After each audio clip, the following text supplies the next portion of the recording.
جو تقریب حضور سے صحابہ سے ثابت ہے ضرور کرو ضرور کرو ضرور کرو. ابو علیہا بالنواجذ، اپنے دانتوں سے پکڑ لو اس کو.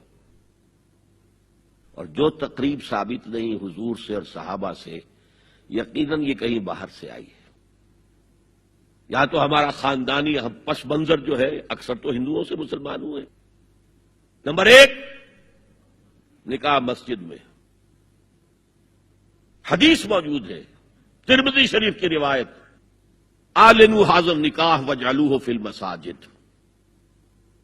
نکاح کا اعلان عام کیا کرو، مسجدوں میں منعقد کیا کرو. میں حیران ہوتا ہوں کیوں نہیں علماء کرام نے اس کی طرف توجہ دلائی.